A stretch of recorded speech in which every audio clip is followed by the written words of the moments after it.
Before we sing the single article, may our obeisances. So everyone please don't leave, the article is still continuing. We have a couple more minutes until the article finishes.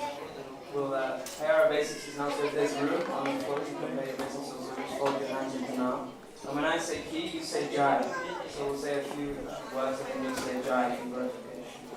Jai Om Vishnu Pada Paramhamsa Parivajapachari Stotra Sarvashishana His Divine Grace A.C. Bhaktivedanta Swami Srila Prabhupada Ki Jai Jai Vishnu Pada Paramhamsa Parivajapachari Stotra Sarvashishana His Divine Grace Bhaktivedanta Saraswati Swami Maharaj Prabhupada Ki Jai Ananta Koti Vaishnavindra Ki Jai Ramacharya Shri Haridas Thakur Ki Jai Prem Sakho Shri Krishna Chaitanya Prabhu Nityananda Shri Vaishnava Shri Gaur Bhaktivinoda Ki Jai Shri Radhaya Shri Gopal Shankar Radha Ki Govardhan Ki Jai Shri Vrindavan Dham Ki Jai Avik Mahapurna Ki Jai Ganga Maya Ki Jai Yamuna Maya Ki Jai Shrimati Tulsi Maharani Ki Jai Samaveta Bhaktivinoda Ki Jai Jai Gaur and so now when I say all glories to some of the devotees, you say Hare Krishna.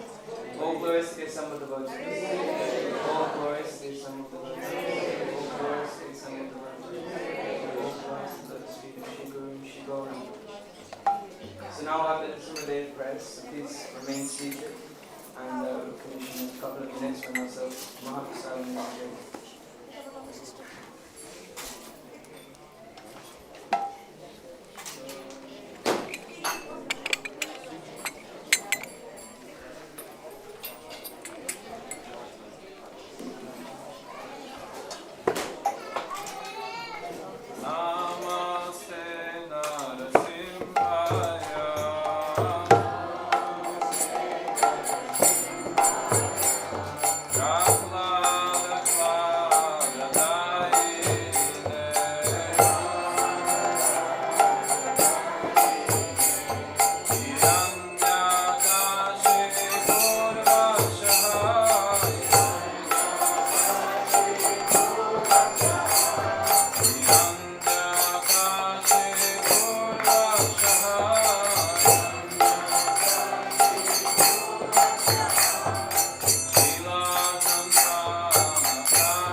selling them outside in the reception. There's also a book table in reception with special books, all for donation basis. So please have a look at the book table and see if there's anything for you. Hare Krishna.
just finished.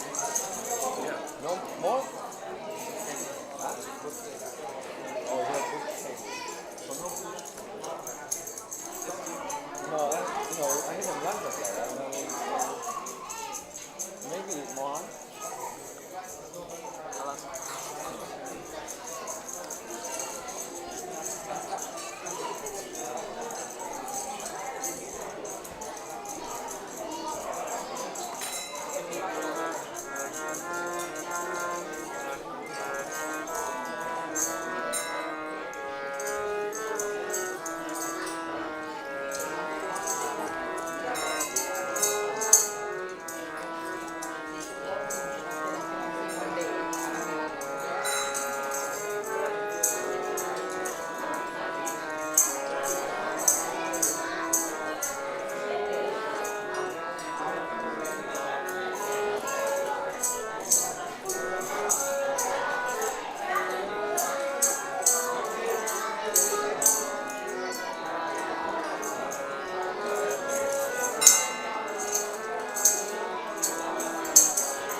Jaya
Radhe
So Hare Krishna dear devotees, thank you so much for coming to Bhaktivedanta Manor.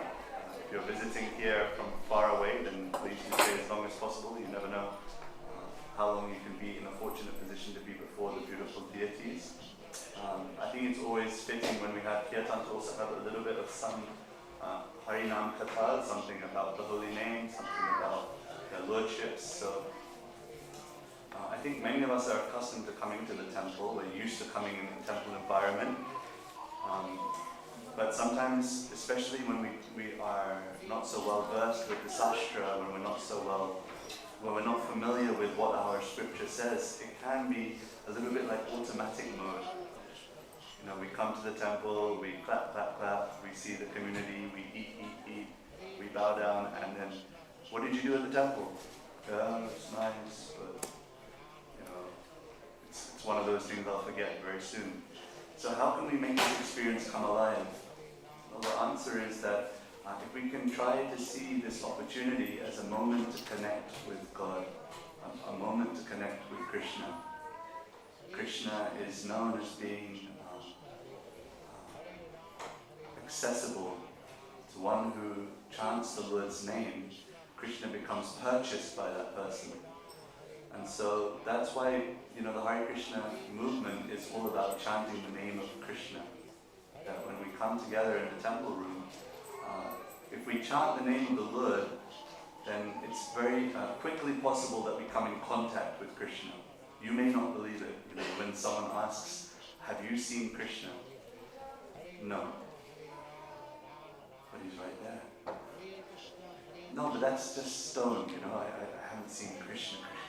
No, but and the scripture says that the deity is non-different from the Lord himself. So when you come before the Lord, we can think, okay, this is God himself manifest in this beautiful deity form. But then how will I connect with, you know, he's not responding to me. I'm talking to Archa Vigraha, I'm talking to the form of the Lord, but he's not responding to me. The question then comes, what have I done in my life to act in such a way that the Lord will respond to me? That's the natural question. It's like if you think that you can walk up to McDonald's, or I don't know, what's a better example? You go to, let's stick with McDonald's. You go to McDonald's and you say, I want to meet the CEO of McDonald's. The staff will laugh in your face. They'll say, you want to meet the CEO? What have you done to meet the CEO? Oh, nothing, I just want to meet him. Oh, okay. In the same way, if we want to approach Krishna, then we must ask ourselves the question, what have I done to live my life in such a way that the Lord will see me?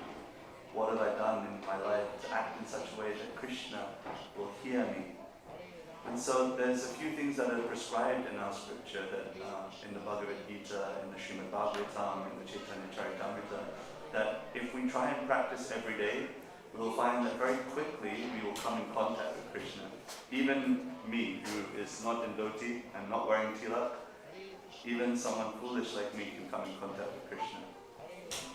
How do we do it? Well, there's the 5 steps that are given are known as Panch Anga Bhakti, the 5 limbs of Bhakti.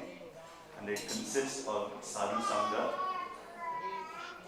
reading the Sastra, chanting the names of the Lord, performing devotional service, and living in the holy Dham.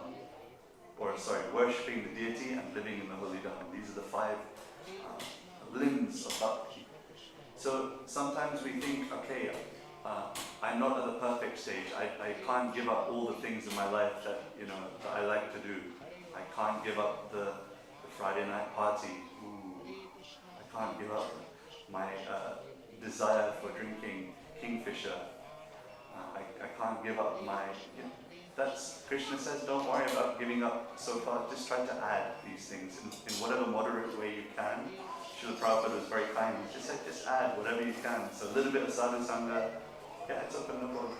A little bit of sadhu sangha. You just try to associate with the devotees. Try to hear from the devotees. Those who are self-realized souls. Read the Sastra. Instead of leaving the Bhagavad Gita as it is on the shelf. Open it. We have a wonderful bookshop here where you can pick up a nice Bhagavad Gita and just pick out a verse and just sit for 5 minutes and read what does Krishna have to say in the Bhagavad Gita. You can chant the names of the Lord. We try it here, but I know that now our Indian audiences are a little shy to sing. We have yoga studios where we chant Hare Krishna and all the Western persons are dancing and chanting ecstatically, but in the temple, oh no, I shall not chant Hare Krishna, it's too embarrassing. But why not chant the name of the Lord and see whether this process works? If you want to see Krishna, act in such a way that the Lord will see you. And finally, deity worship, yes, you can offer the deities something, some of your seva, you can offer some foods, some fruit or something you can offer to the Lord, or you can offer something much more opulent, whatever is in your capacity. And finally, living in the holy Dham. It's understood that wherever there is the other 4 things happening, wherever there is sadhu sangha, wherever there is reading of the scripture, wherever there is chanting of the holy name, and wherever there is deity worship, that is to be considered the holy Dham. So we are right now in Bhaktivedanta Manor. So to live here, to come here more often is a good idea. So these 5 things are very much recommended. Sadhu sangha, reading of the Sastra, chanting of the holy name, deity worship, and living in the holy Dham. And then see whether Krishna comes alive for you in your life. Otherwise, what to do, my dear friends, another lifetime in the material world.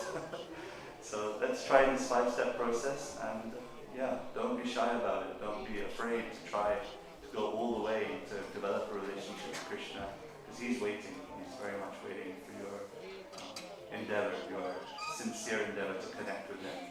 He's holding out a hand. Will you take it? That's the question. So with that, I want to thank you for your attention, for participating in the kirtan, for hearing this young, foolish fool with a beard try to give some inspiration, and I hope that you come back again and again. If you're here in the temple room, I'd like to request also please come closer. I promise this space here, there's no disease on the floor. It's nice to come close towards the deities, and I think Mohan is saying there's Gita class, there's a Bhagavad Gita class coming in 5 minutes, so here you go, another opportunity to hear about the wonderful activities of Lord Krishna. Wishing you all a wonderful time here at Bhaktivedanta Manor. Hare Krishna.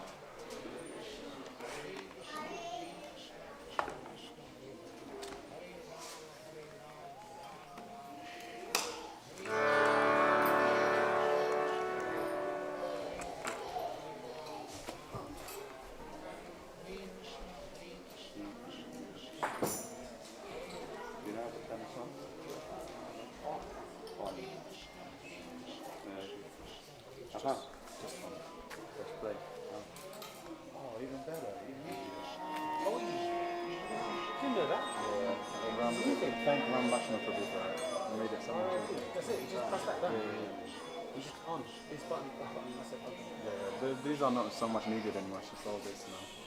How you doing, Andy? I'm good, and you? Good. Back from Switzerland now? Hoping to go to Budapest at the end of this month. You giving Vita class? Yeah. Oh man, I didn't know there was Vita classes starting properly. Yeah. It's a thing where I've noticed that we have some guests, and if they come for the kirtan, and then they just leave enough to listen.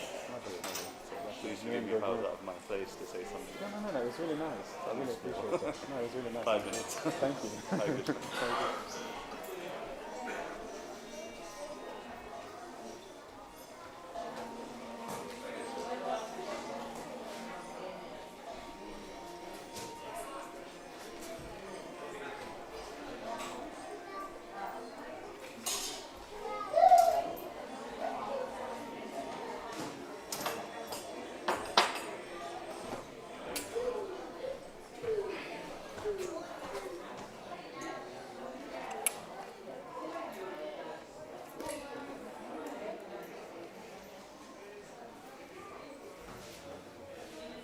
Hare Krishna, everyone. So in 4 minutes we're gonna have the Bhagavad Gita class. So if you can see the middle space is where I'll be seated. So you can just circulate around that.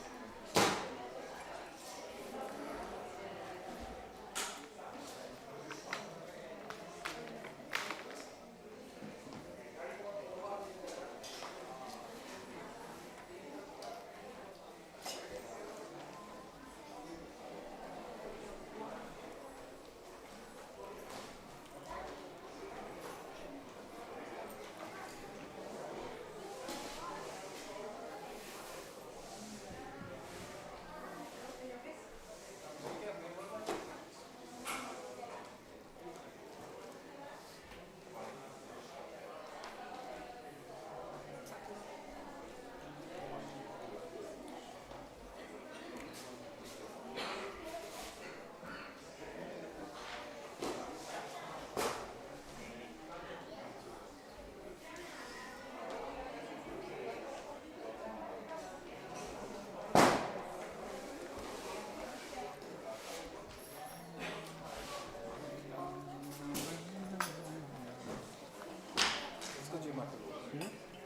He's giving a tour upstairs. This time of the day. You give a class? Yeah. Why? What's going on? No, I was just wondering.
Hare Krishna.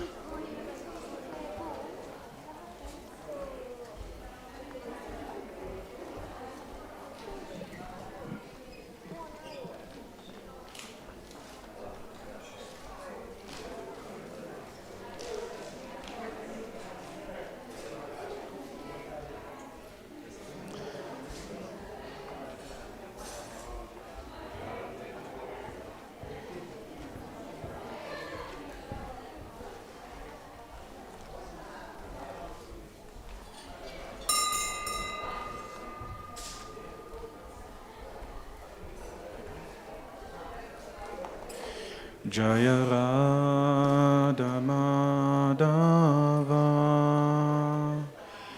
Jaya Kunja Bihari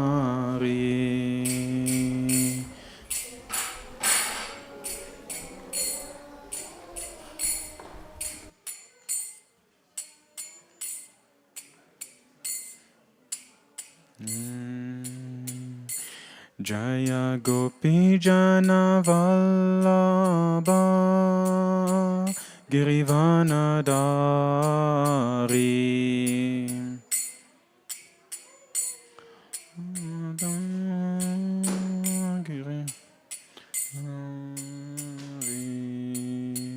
Yashodanandana Braja Jana Ranjana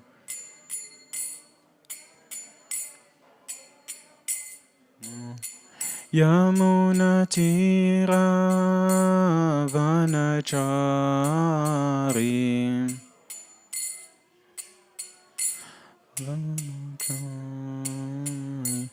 Jaya Radha Madhava Kunja Bihari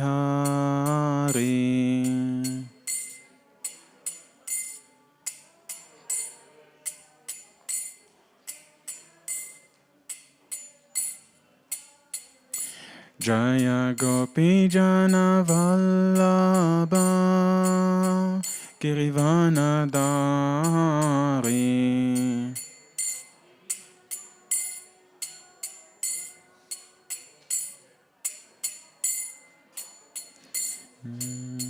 Yashodanandana Braja Jana Ranjana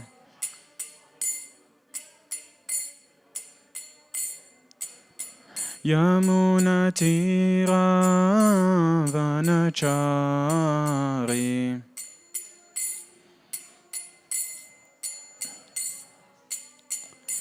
Hare Krishna, Krishna Krishna, Hare Hare, Hare Rama, Rama Rama, Hare Hare.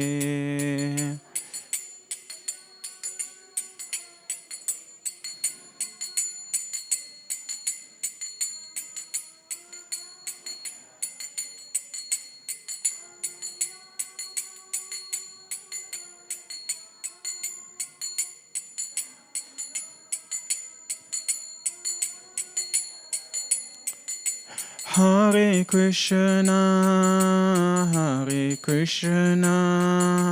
Krishna Krishna, Hare Hare, Hare Rama, Rama Rama, Hare Hare.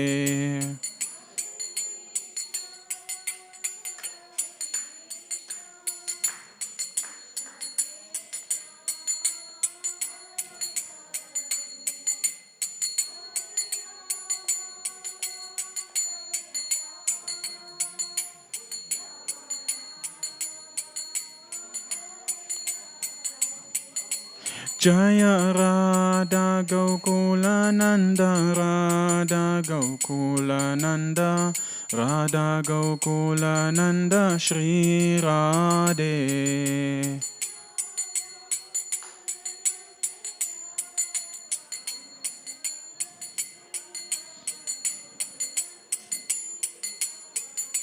Jaya Sita Ram Lakshman Hanuman Jaya Sita Ram Lakshman Hanuman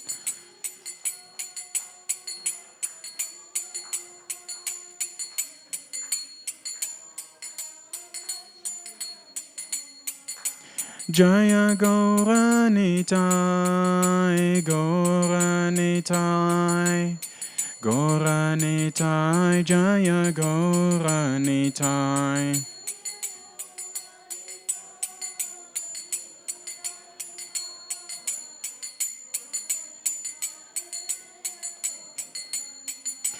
Jaya Jaya Prabhupada, Prabhupada, Prabhupada, Jaya Srila Prabhupada.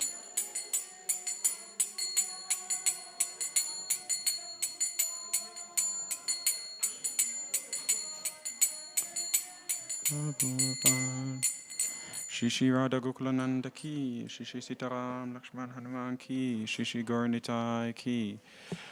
Om Namo Bhagavate Vasudevaya.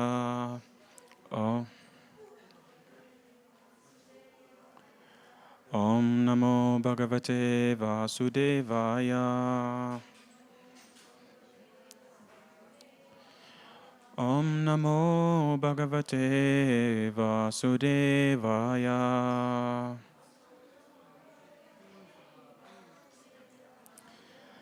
Hare Krishna, everyone. So welcome to the Bhagavad Gita class. After this class, we'll be having the Guru Arti. So this class will be for 45 minutes to 50 minutes, and then after that, So we're reading from the Bhagavad Gita, chapter 12, which is entitled Devotional Service, and verse 12. So what we usually do is we read the Sanskrit, and after the Sanskrit, then we read the transliteration and the translation. And so I also want to give a warm welcome to everyone that is also watching online, offline and online, a warm welcome. And as we go through this class, one of the most important fundamental thing is really to inquire, to ask questions.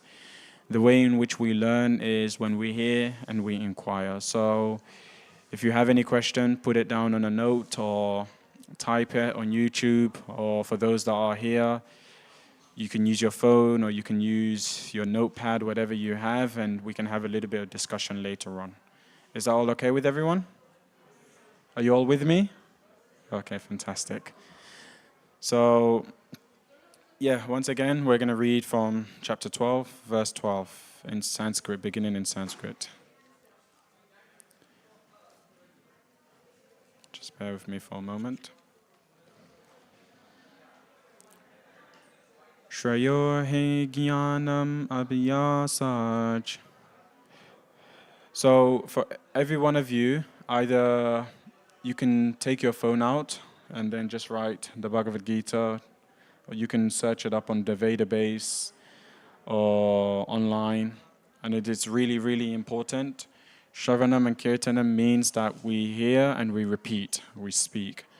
And when you are able to do that, then you're able to also digest what it is that it is being said. So I'd highly suggest that if you have a phone, you can take out your phone and all you have to search is Bhagavad Gita as it is, or Veda base, chapter 12, verse 12, text 12. Okay? Shrayo he jnanam abhyasaj, jnanat dhyanam vishishyate, dhyanat karma phalatyagas, tyagak chante anantaram. Shreyo hi jnanam abhyasaj, jnanat dhyanam vishishyate, dhyanat karma phalatyagas, tyagak chantir anantaram. Shreyo hi jnanam abhyasaj, jnanat dhyanam vishishyate, dhyanat karma phalatyagas, tyagak chantir anantaram. Do you all have it on your phone now? If you're feeling brave, if you're feeling courageous, you can give it a shot. Anyone wants to give it a shot?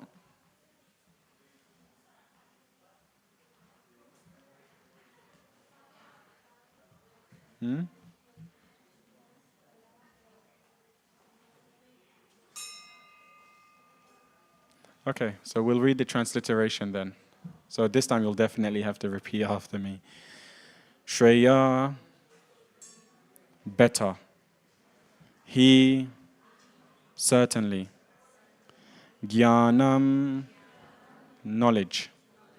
Abhyasat, than practice. Jnanat, than knowledge. Dhyanam, meditation. Vishishyate is considered better. Dhyanat, than meditation. Karma phalatyaga, renunciation of the result of fruitive action. Tyagat, by such renunciation. Shanti, peace. Anantaram, thereafter. Translation by His Divine Grace A.C. Bhaktivedanta Swami Srila Prabhupada. Srila Prabhupada Ki. If you cannot take to this practice, then engage yourself in the cultivation of knowledge. Better than knowledge, however, is meditation. And better than meditation is renunciation of the fruits of action. For by such renunciation, one can attain peace of mind. Repeat after me. If you cannot take to this practice, then engage yourself in cultivation of knowledge. Better than knowledge, however, is meditation. And better than meditation is renunciation of the fruits of action. For by such renunciation, one can attain peace of mind. Who's looking for peace of mind here? Fantastic. Okay, so you're all in the right place. So I'll read the purport by His Divine Grace. As mentioned in the previous verses, there are two kinds of devotional service: the way of regulative principle and the way of full attachment in love to the Supreme Personality of Godhead. For those who are actually not able to follow the principle of Krishna consciousness, it is better to cultivate knowledge, because by knowledge one can be able to understand his real position. Gradually, knowledge will develop to the point of meditation. By meditation, one can be able to understand the Supreme Personality of Godhead by a gradual process. There are processes which make one understand that one himself is the Supreme, and that sort of meditation is preferred if one is unable to engage in devotional service. If one is not able to meditate in such a way, then there are prescribed duties as enjoined in the Vedic literature. For the Brahmanas, Kshatriyas, Vaishyas, and Sudras, which we shall find in the last chapter of Bhagavad Gita, but in all cases one should give up the result of fruits of labor. This means to employ the result of karma for some good cause. In summary, to reach the Supreme Personality of Godhead, the highest goal, there are two processes. One process is by gradual development and the other process is direct. Devotional service in Krishna consciousness is the direct method, and the other method involves renouncing the fruits of one's activities. Then one can come to the stage of knowledge, then to the stage of meditation, then to the stage of understanding the Supersoul, and then to the stage of the Supreme Personality of Godhead. One may take either the step-by-step process or the direct process. The direct process is not possible for everyone. Therefore, the indirect process is also good. It is, however, to be understood that in the indirect process, it is recommended for Arjuna, because he is already at the stage of loving devotional service to the Supreme Lord. It is for others who are not at this stage. For them, the gradual process of renunciation, knowledge, meditation, and realization of the Super Soul and Brahman should be followed. But as far as Bhagavad Gita is concerned, it is direct method that is stressed. Everyone is advised to take to the direct method and surrender unto the Supreme Personality of Godhead, Krishna. So we'll just start with a prayer and then we'll continue with the talk. Om Jnana Timendasya Gananjana Shalakaya Chakshurumilitam Yena Tasmai Shri Guruve Namaha. Namo Om Vishnu Padaya Krishna Prashtaya Bhutale Srimate Bhaktivedanta Swami iti namine. Namaste Saraswati Deve Gauravani Pracharine Nirvishesha Shunyavadi Pashachade Shatarine. Jai Shri Krishna Chaitanya Prabhu Nityananda Shri Advaita Gadadhar Shivasadi Gaura Bhaktavinda. Hare Krishna, Krishna Krishna, Hare Hare, Hare Rama, Rama Rama, Hare Hare, Hare Krishna, Krishna Krishna, Hare Hare, Hare Rama, Rama Rama, Hare Hare. Srila Prabhupada Ki. So just to repeat, if you cannot take to this practice, then engage yourself in the cultivation of knowledge. Better than knowledge, however, is meditation, and better than meditation is renunciation of the fruits of actions. For by such renunciation, one can attain peace of mind. As I was reading this particular verse, this particular translation, one thing came into mind. Is that in modern society, we live in a time where there's so much information that is circulating. But unfortunately, as a result, we're actually drowning in that information. And the real goal really is the wisdom. So what I want to do today is that rather than giving a comprehensive class or a very deep class, I just want to keep it basic and simple, because sometimes actually simple is exactly what we need in order to practice our spiritual life. Are you all with me? Great, fantastic. So we're going to keep it very, very simple. And simple means that today we're going to talk about what is devotional service. How many of you know devotional service, what it is? Do you know it? Fantastic. Okay, so yeah. So by the end of today, you can say to your mom, Mom, I know what devotional service is, and you can explain it to her. Okay? Fantastic. So we know that in this material world that we're living in, that there is different forms of yoga.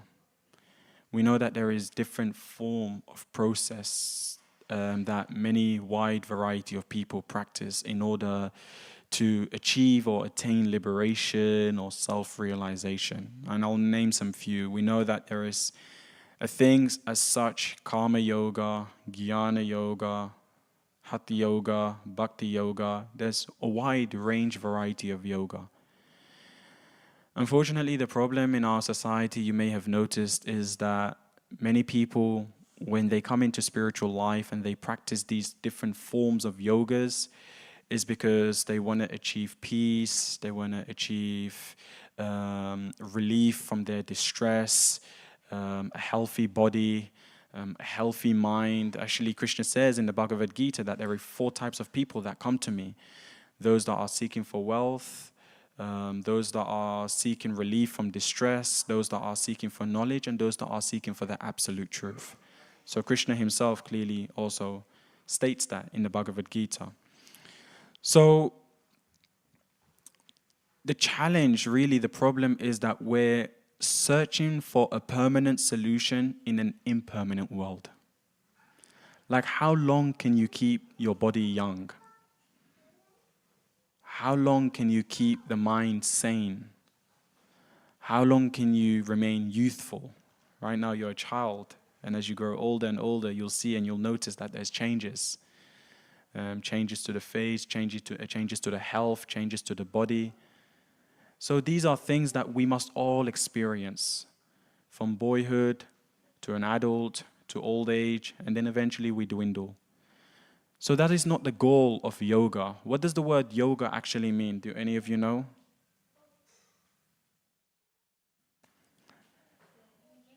Union. Yes, it means to link, to connect.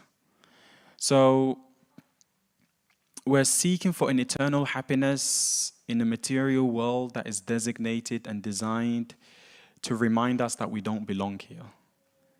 And we see those symptoms and we see those signs every single day of our life. So therefore, without yoga, our life is just as a vacuum. So if we're practicing karma or jnana, we must practice it with yoga. And yoga means to link, to connect. To connect with what? To link ourselves to the Supreme Lord. To connect with the Supreme Lord. But really, that's quite the interesting thing, to link with the Lord. But we're already connected to the Lord. And I was giving this example that, the sun and the sun ray are always connected. No matter wherever the sun ray spreads, it will always remain connected with this main source of where that light is coming from, which is the sun. So similarly, we're parts and parcel of Krishna. We'll always remain connected with Krishna. Is that just, Krishna says in the Bhagavad Gita that my external force, Maya, which controls the 3 modes of material nature, is difficult to overcome. So when we come into contact with the material world, what also happens is that we begin to forget our identity. We begin to forget what is that beautiful relationship that we all hold dear to Krishna. and we start to begin to feel and think that we are separate from Krishna. And as a result of thinking that we are separate from Krishna, we begin to seek out for security, for safety, for happiness, for joy, for pleasure in external things that we know sooner or later we will have to leave behind. Maharaj Yudhishthira said that the interesting thing about the human civilization is like, an example, an analogy that can be given is that a cow may see another cow that is being taken into the slaughterhouse and slaughtered, but yet that cow continues to eat its grass thinking that it will never happen to it or him or her. So similarly, the unique thing about our situation is that we see many, many people leave their body around us. Many, many people struck with challenging news. But we carry on our life thinking that that will never happen to us. That somehow or another I'm young and I still have another 40, 50, 60, 70 years of my life to live. And later on I'll think about spiritual life. Later on I'll inquire about what bhakti yoga is, what Krishna consciousness is, what devotional service is. That is the unique thing about us, is that we're living so much in the future. We're regretting so much in the past. We don't live either in the future nor in the past, and we miss out on the present moment to inquire about what the purpose of life is. Are you all with me so far? Fantastic. I may ask you to raise your hand just so that you're with me. There is a tendency usually in classes that people's mind dozes off. I've experienced it myself. So it's really important. These classes are very valuable. There's so much wisdom that consists of it. Many of you may have come to the temple just to take darshan. You may be thinking, I didn't sign up for this. I just wanted to see Krishna. But Krishna is in his holy name. Krishna is in his book. Maharaj Yudhishthira, when he went to the forest, he said that all these times I've been looking at shattered glasses, but what I found is a gem, a jewel. So you may have just come here just to take darshan, but in return you're getting something even far greater than that, which is hearing about Krishna. And Krishna says that wherever my name is being glorified, I am there. So you can purchase Krishna, you can take Krishna with you through hearing and applying. Okay? And when we start to think that we are separate from Krishna, not only that, then we begin to think that we are the controllers. We are the doers. We're the ones that need to take more and more and more active control of our life to sort of manipulate situations and circumstances to feel what it is, how we want to feel, or what it is that we want to feel. But I was sharing in another class that when we have absolute faith in Krishna, when we know that Krishna is with us and we are engaged in devotional service, there is two symptoms. Those two symptoms that we experience is the symptoms of relief and the symptom of confidence. Relief that our problem is not bigger than what Krishna is able to accomplish, achieve, and do for us. And confidence that we can go forward, we can march through life, we can march through challenges, we can march through difficulties, knowing that Krishna is protecting us. It says that whoever Krishna wants to kill, nobody can save. And whoever Krishna wants to protect, nobody can harm. So when we have that confidence that Krishna is protecting us, then it is very difficult for harm to touch us.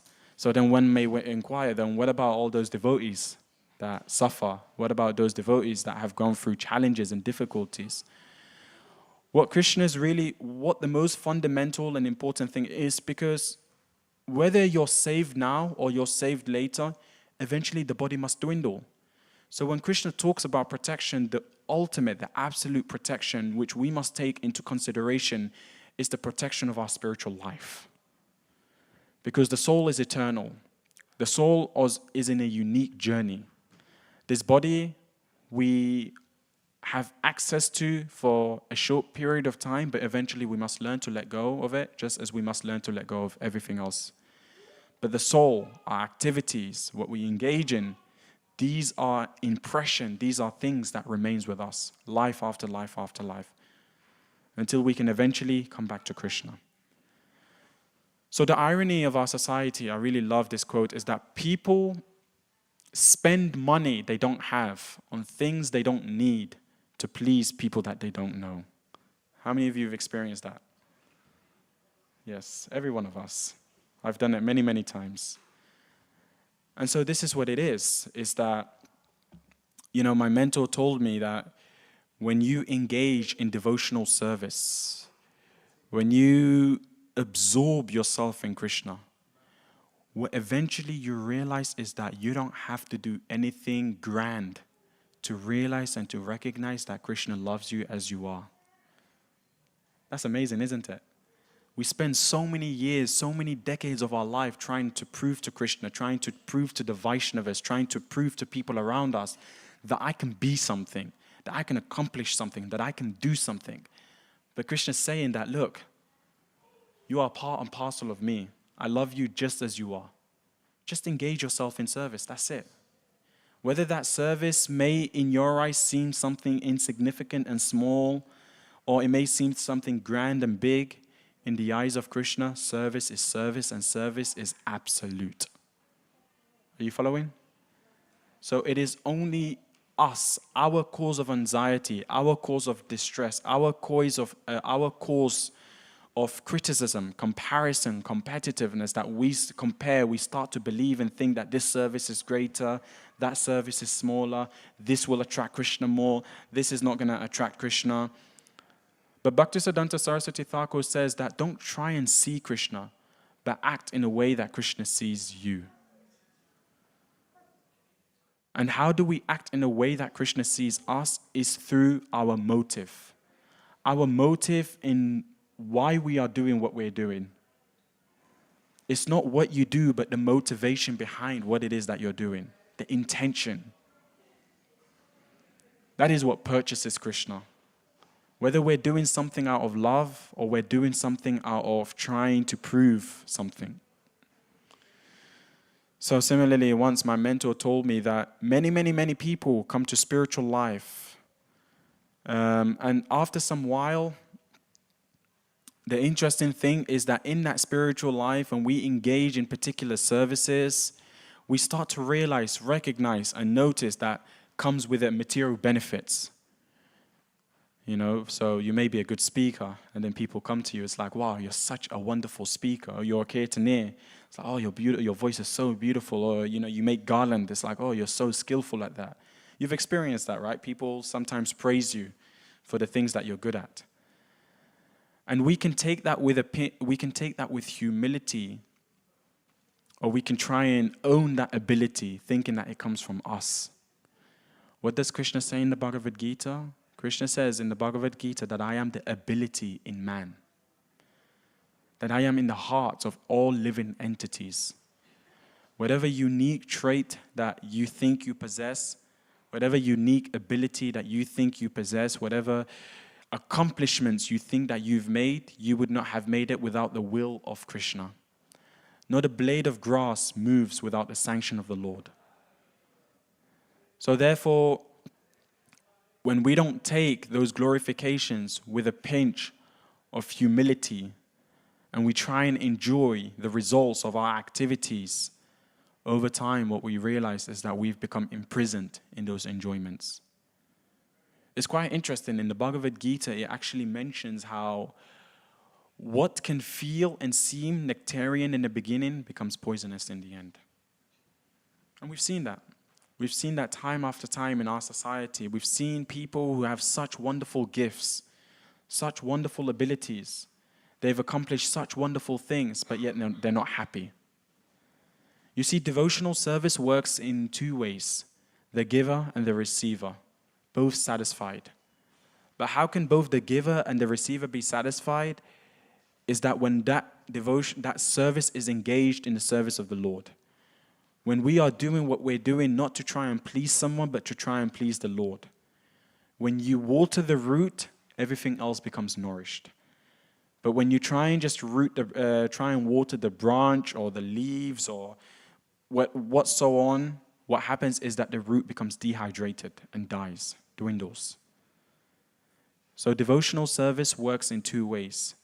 And if we only think about, I want to do this because I want to be recognized, I want to be noticed, yes, you may enjoy it initially, but over time, you start to realize you're not fulfilled. You're not satisfied. you begin to recognize that you've become imprisoned in that enjoyment. And you start to seek and look for way out. And then when you try and seek for look way out, eventually you realize that all I've ever wanted, like as George Harrison says, all that you need is love. Actually, quite frankly, all that you need is Krishna in your life. Are you following? Fantastic. And so, Bhakti Yoga devotional service is so supreme. It's so sublime. Because we know in the Srimad Bhagavatam, it states how men, especially in Kali Yuga, we have such short lives.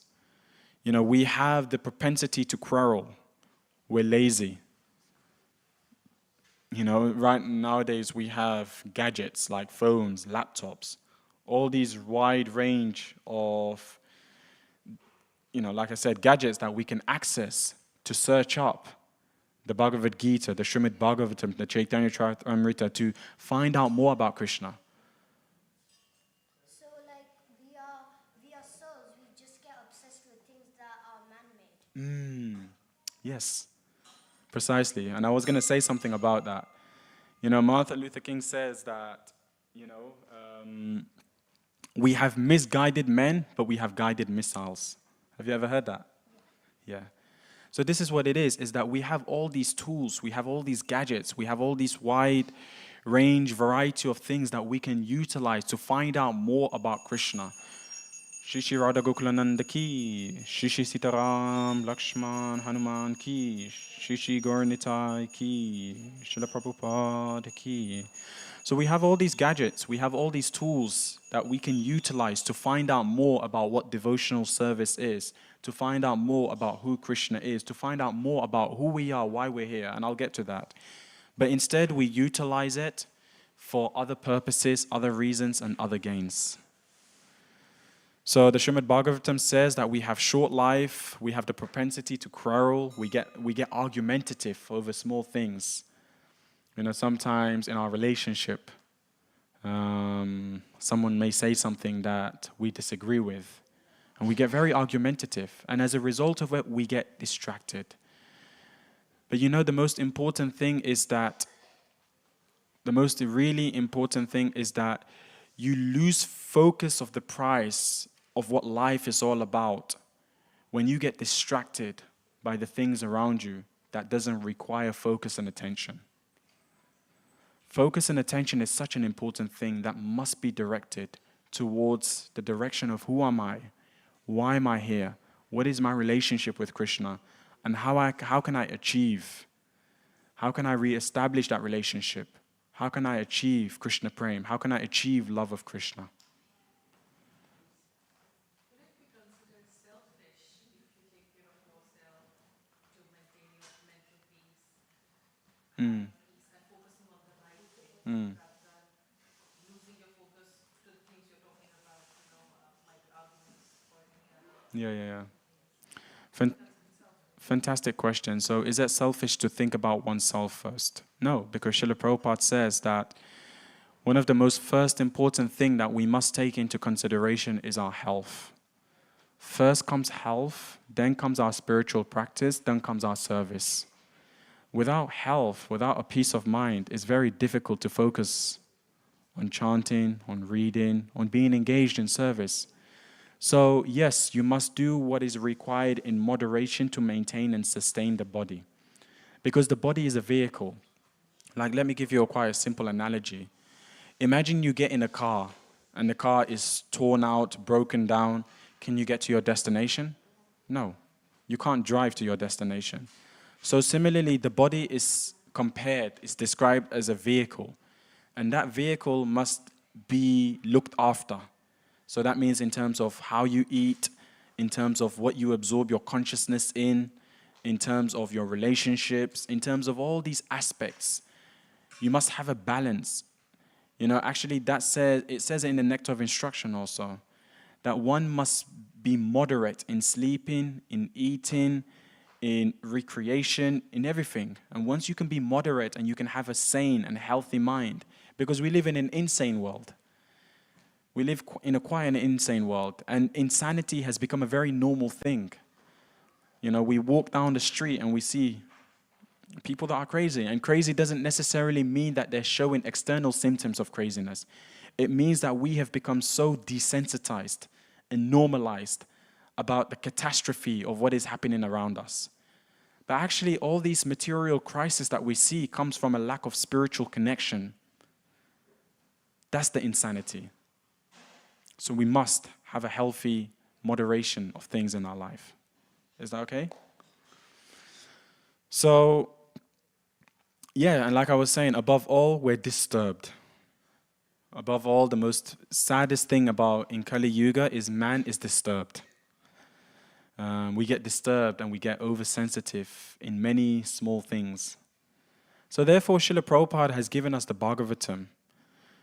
You know, one of the sad things also is that somehow in life we have learned to raise the standard of our living, but not the standard of our life. You know, we do more. You know, there's a quote that says that people work so hard to acquire so much wealth. And after a while, when they've acquired so much wealth, they've realized that they've sacrificed their health. And then all those money that they've made, they try and use it to get their health back. But by then it's too late. They're living in so much anxiety that they're not able to be present. They think that they have so long to live, but they haven't lived. So this is the sad reality, my dear friends. In Kali Yuga, we overwork. And as a result of overworking, we underestimate the value of spirituality in our life, which is what devotional service is all about. So, the most important thing that devotional service teaches us is not to try and conquer the outer world, but rather to conquer the inner world. My mentor always broke devotional service into 3 categories. That there are services in the temple, at home, wherever you are, that you may like doing. So every one of you that are here right now, you may be good at a certain skill. You may have a certain quality.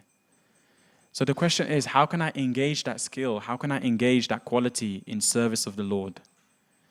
And that will keep you enthused. That will keep you inspired. That will keep you refreshed. You'll feel youthful.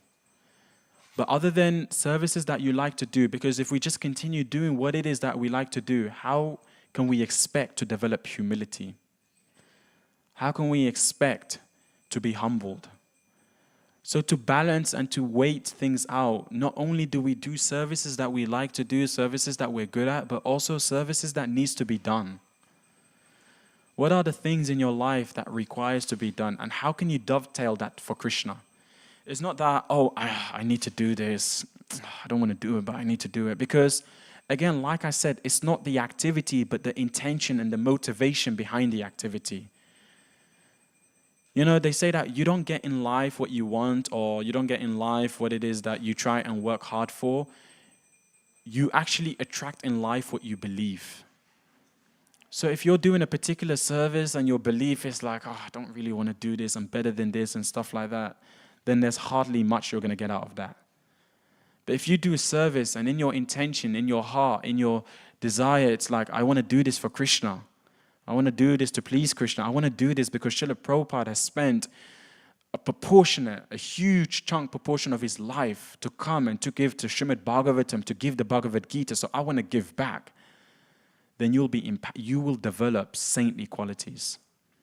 Saintly qualities are not just for few people. It's not for an elite people. It's not just for a select people. It's accessible for every single one of us. But it requires patience.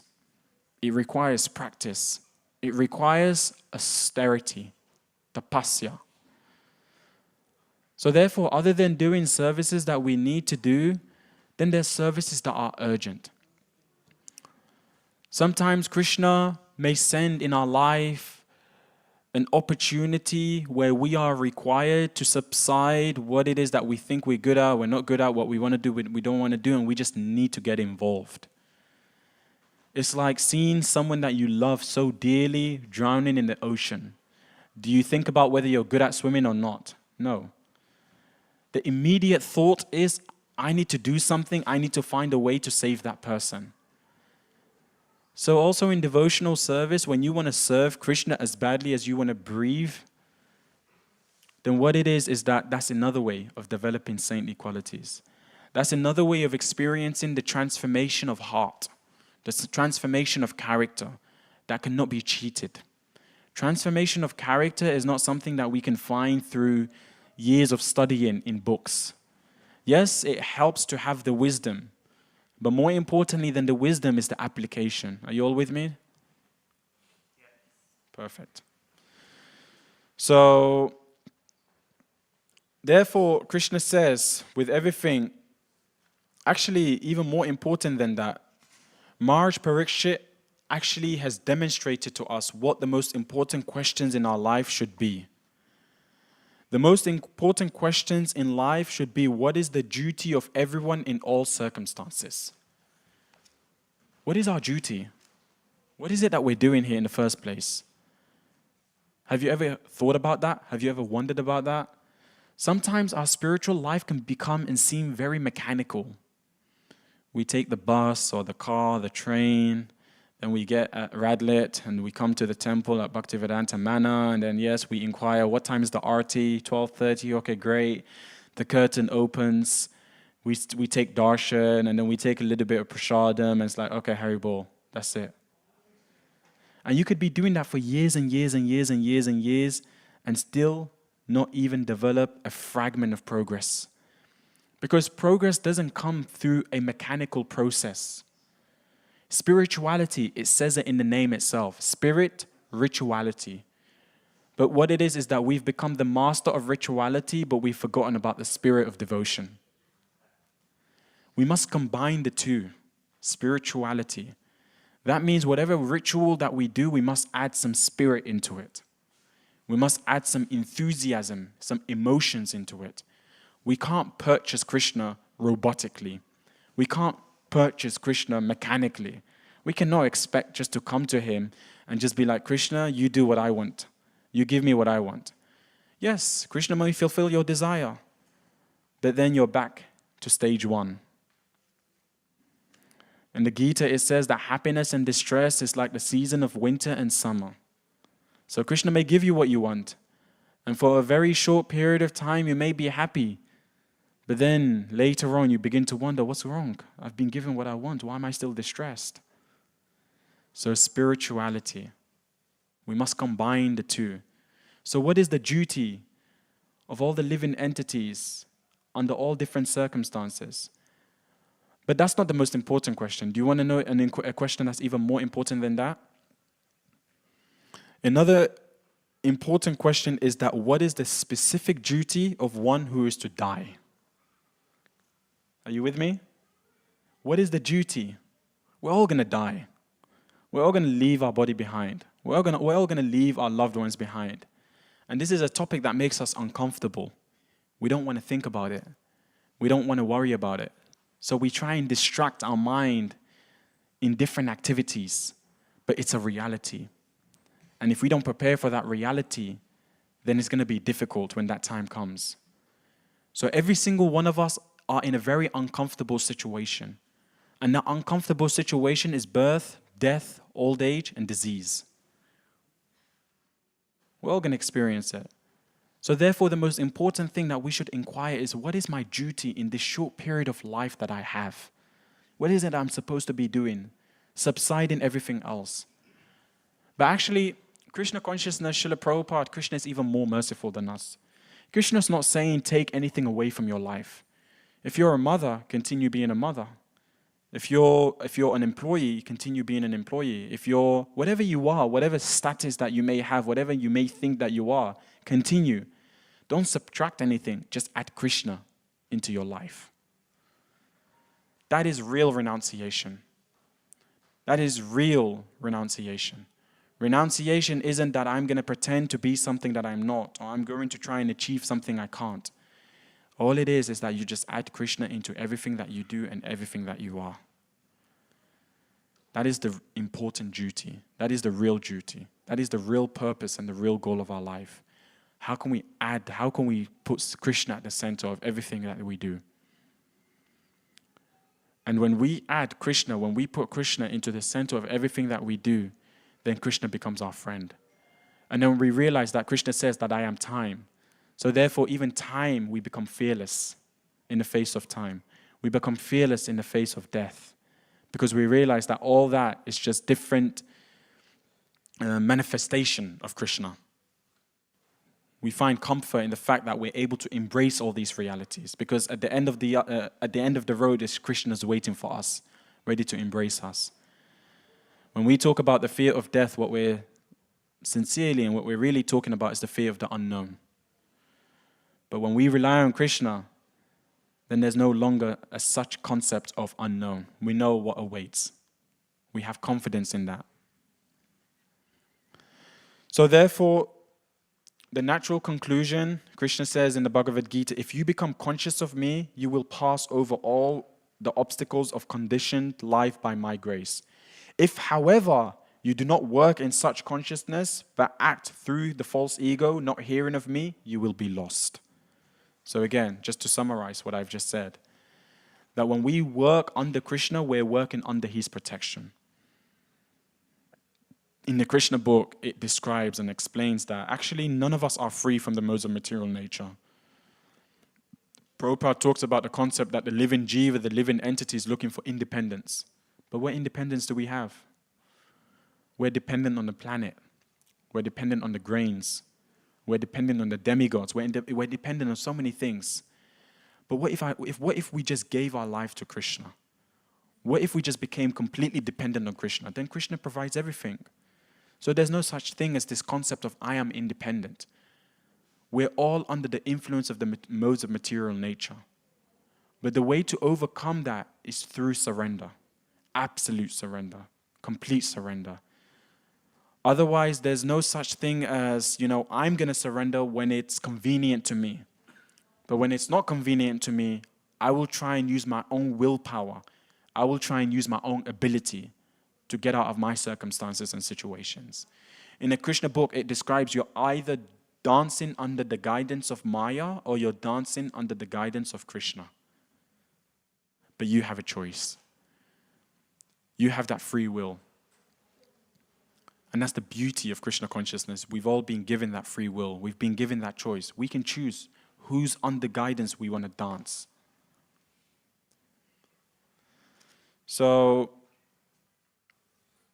And that's the problem. It really starts first. Devotional service starts from being able to perceive ourselves as servant. Dasu, anudasu, anudas. To perceive ourselves as a servant. When we begin to perceive ourselves as a servant, then this sense of entitlement dissipates. And we all have that. We all have a sense of entitlement, don't we? We all do. That's why we are in this material world. Because we all have that entitlement that I want to enjoy. I want to be happy. But our source of happiness comes from Krishna's source of happiness. It's to say that we want the kingdom of God, but we want it without God. We want the kingdom of Krishna, but we don't want Krishna in the picture. We want to be the center of that kingdom. But my dear friends, that's not how it works. We're just parts and parcel. We're like just a spark of Krishna's effulgence, Krishna's greatness. Qualitatively speaking, we may have the similar qualities as Krishna, but quantitatively speaking, he is far more sublime, far more great, far more supreme. But yet it's to say that when the servant serves the master with no motivated agenda, unalloyed, completely surrendered, then the servant also becomes happy when he sees that the master is also happy. So that is really the answer. That's the solution. The solution is how can we please Krishna? And when Krishna is pleased, we are also pleased. And it's amazing. It's really, really, really amazing. We think that being a servant is a sign of weakness. Are you with me? Are you following? Do we agree with that? Anyone here, do they think that being a servant is a wonderful thing? No. When we're at home, we don't like being told what to do. When we're at work, we don't like being told what to do. When we're on the street, we don't like being told what to do. And, some of us may say, no, that's not true. I'm good at following the rules. I'm good at following the regulations. I'm very good at taking orders. But even subtly speaking, we get there's that repulsiveness. That's just, it's like, why is he telling me what to do? But actually, Krishna's demonstrated through his own example when he came here over 5,000 years ago, when he became the charioteer of Arjuna. When we think about someone that, is a chariot, we think about such a lowly level thing to do, lowly class to do. It's a servant, right? It's a position of a servant. But Krishna showed us through his own example. He took the humble position of being a servant of Arjuna, riding those horses, to demonstrate and to show to every single one of us, if the supreme personality of Godhead can take a position like that, then what to speak of us? Who do we think we are? So there's no sign of weakness in being a servant, especially if you're serving the truth. Especially if you're serving the right cause. There's no sign of weakness. That's how you become empowered. But that empowerment comes through faith, absolute faith that I am serving the right person.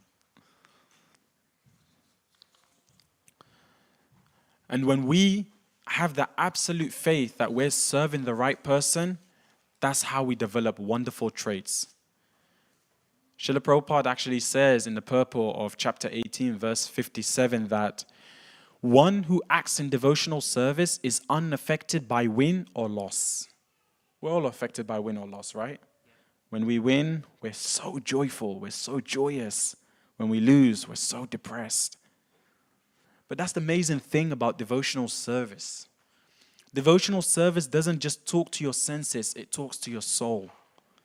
When you are engaged in devotional service, you don't worry, you don't think about, you're not concerned about the result. You don't care whether it's a win or a loss. You're just happy to be able to be engaged, and you do the best that you can with what you can. That is a real expression of gratitude to Krishna for everything he's given us. And when we are able to appreciate and value what it is that we have through the process of devotional service, Krishna gives us and blesses us with more.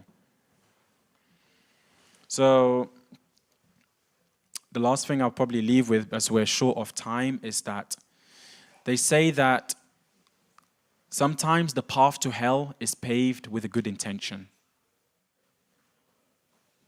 Have you ever heard that before? I'll share a short story with you and then we'll try and conclude it and wrap it up with that. Once, how many of you know Hitler? Yes, we should all be familiar. So, he had one of his right-hand men that was once getting a massage. And he was just speaking to his masseuse, and he was telling his masseuse that, I believe in ahimsa. I'm a follower of the, ahimsa philosophy. And the masseuse was shocked. It's like, that's very ironic coming from you, who slaughtered millions and millions of people. And he tried to explain to her, you don't understand. I was doing that for the good of humanity. I didn't do anything wrong. Actually, I feel I've done the right thing. So that's what I mean. And we've all experienced that in times of our life where we have a good intention, but the action turns out wrong.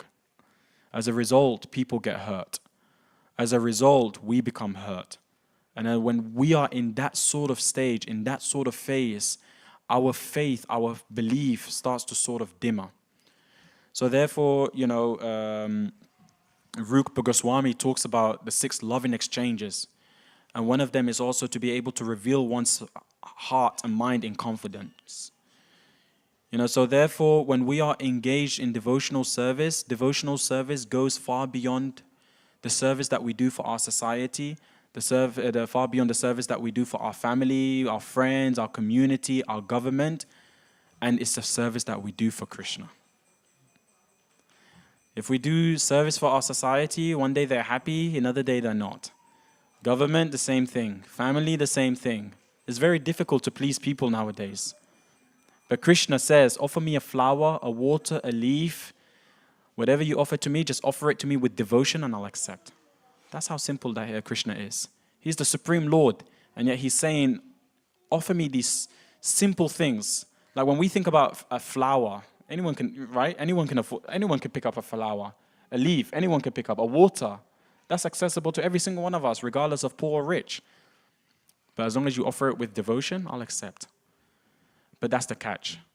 Krishna doesn't look at just what you offer. He also looks at what you're holding back. Sometimes people read this verse and they're like, yeah, okay, I'll just give a little bit, and Krishna will accept. But it's not like that. How much you're capable of giving, you give that. If you're capable of giving more than just a leaf, a flower, or water, then give more. Because Krishna doesn't just look at what you're offering, it's also what you're hiding behind your other hand. So do the best that you can, but with what you can. And Krishna will reciprocate. And that, my friends, is devotional service.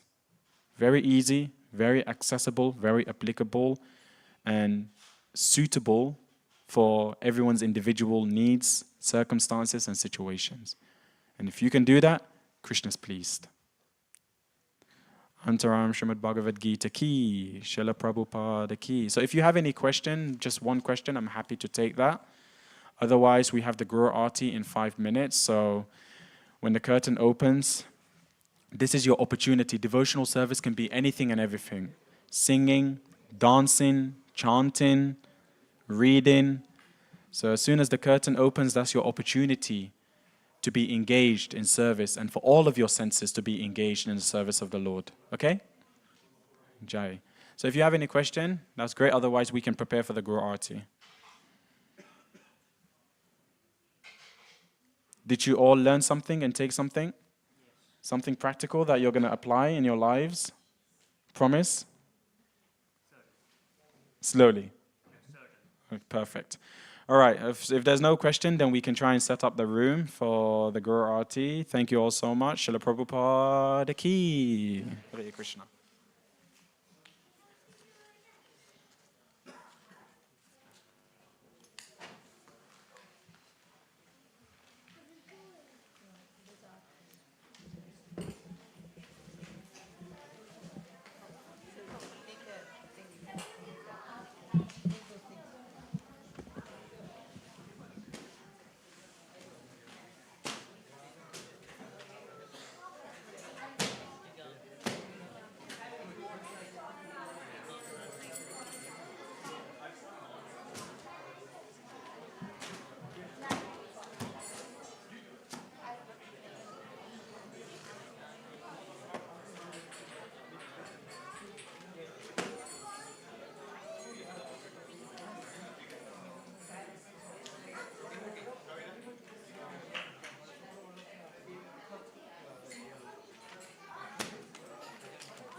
Hare Krishna.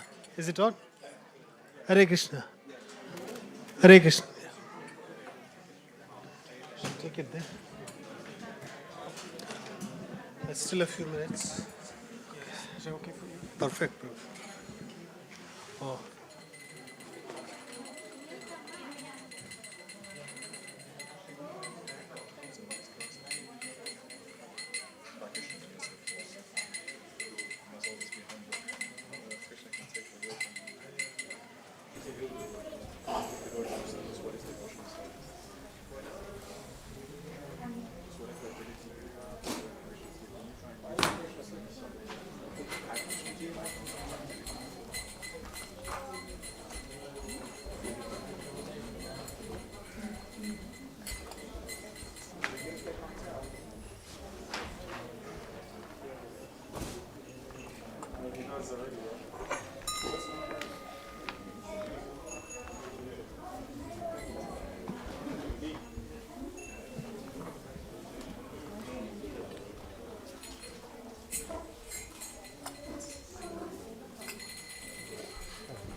Playing with him. He'll touch. Some. As long as there's some, it's okay.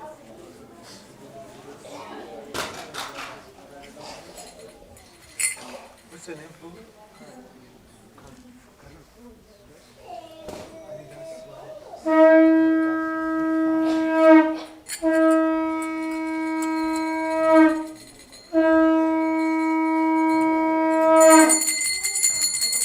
Shri Shri Radha Gokula Nanda ki, Shri Shri Sitaram Lakshman Hanuman ki, Shri Shri Gaur Nitai ki, Srila Prabhupada ki.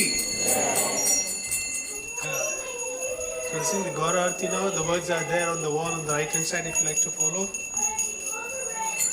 Jayo, Jayo, Gaura Chande,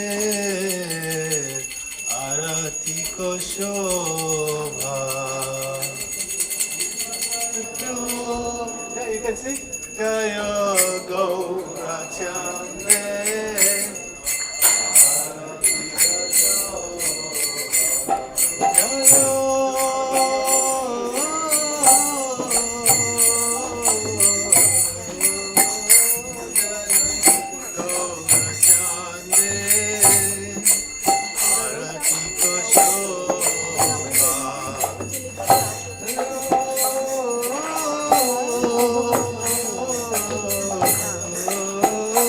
Jayo.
Go.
Vishnupadaya Krishna Prasthaya Bhutale Srimate Bhaktivedanta Swami Iti Namine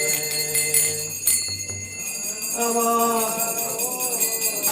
Vishnupadaya Krishna Prasthaya Bhutale Srimate Bhaktivedanta Swami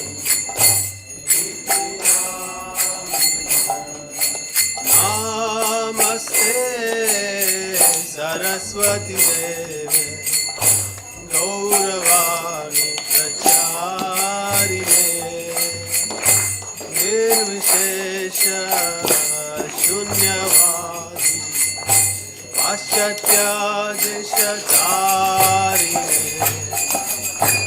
Namaste Gauravani Pracharine Nirvishesha Shunyavadi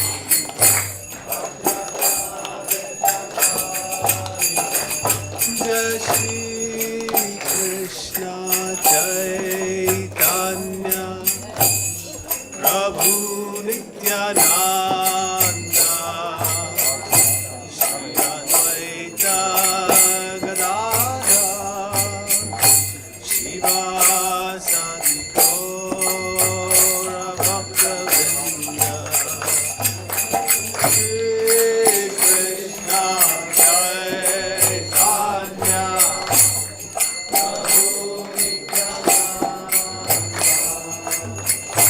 Shri Advaita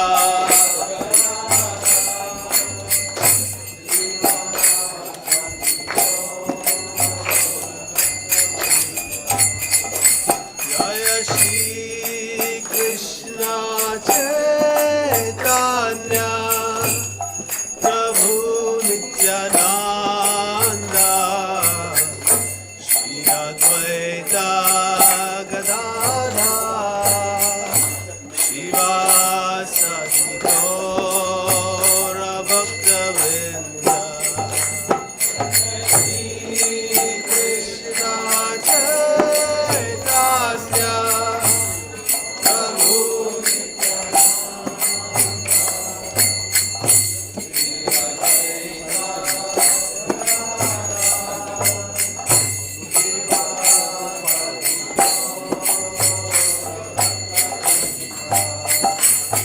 Jai Shri Krishna Chaitanya Prabhu Nityananda Shri Advaita Gadadhara Shivasadi Gaura Bhaktavinda Shri Krishna Chaitanya Prabhu Nityananda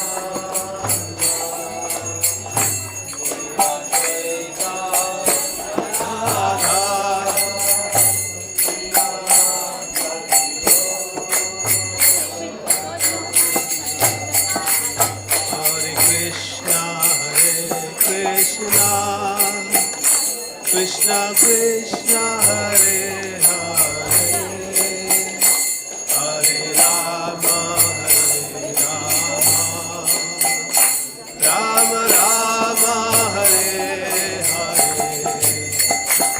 आइए जोर से Krishna Krishna Krishna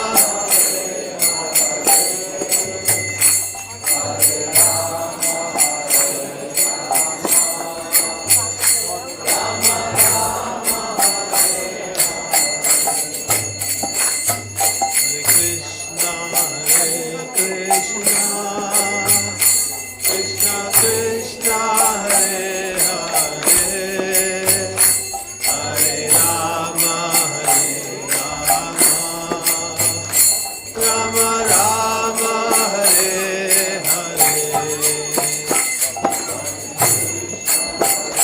Krishna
Srimad अभय चंडाल भक्तिवेदांत स्वामी श्रील प्रभुपाद की नवश्रीपाद प्रभुष्पाचार्य श्रोत्र श्री श्रीमद कृष्ण भक्ति सिद्धांत सरस्वती ठाकुर श्रील प्रभुपाद की अनंत कोटि वैष्णव वृंद की रामाचार्य श्री हरदास ठाकुर की प्रेम से कहो श्री कृष्ण चैतन्य प्रभु नित्यानंद श्री अद्वैत गदाधर शिवासादि गौर भक्त वृंद की श्री श्री राधा कृष्ण गोप गोपीनाथ श्याम कुंड राधा कुंड गिरी गोवर्धन की श्री वृंदावन धाम की श्री मथुरा धाम की श्री जगन्नाथपुरी धाम की श्री श्री राधा गोकुलानंद की गौर Premanand all glories to the assembled devotees, all glories to the assembled devotees, all glories to the assembled devotees, all glories to Shri Guru and Shri Gaurav.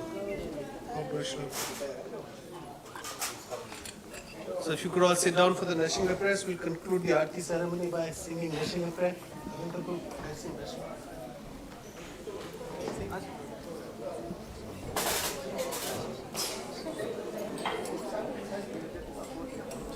Yes. Who's playing?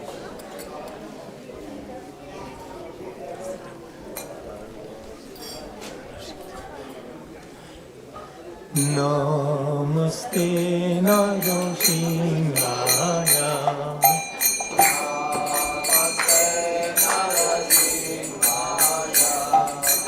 Namaste Narasimhaya.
Hare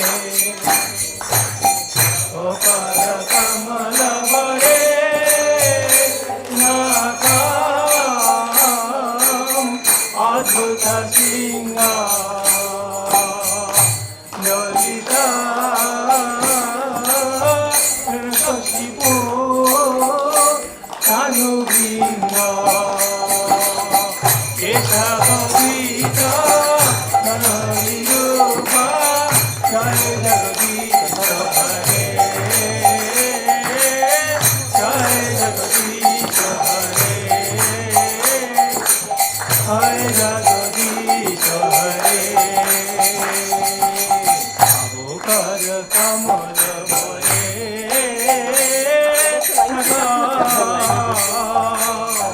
Adhuta Singa Lolita Nirgashiko Kanu Vinga Keshavadita Narahirupa Jai Jagadisha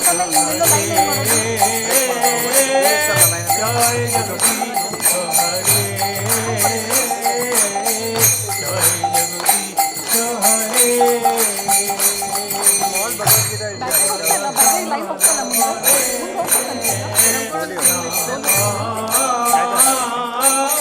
Adhuta Singa Karina Karnakashiko Kanu Vinga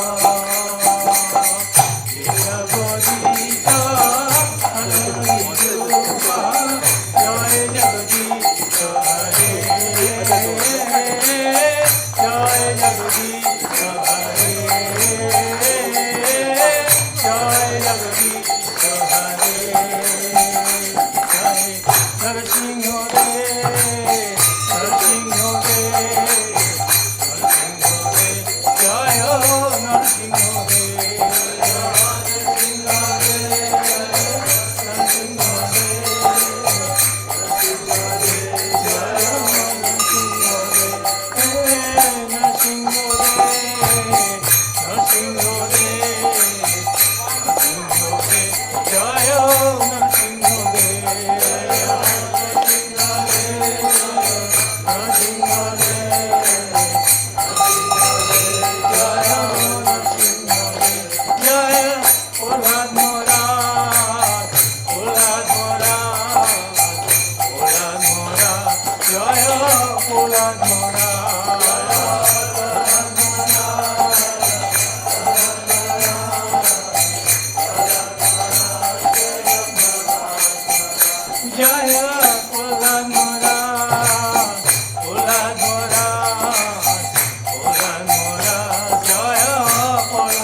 Narasimhadeva भगवान की, प्रहलाद महाराज की, प्रभुपाद की, निताय गौर प्रेमानंद हरि।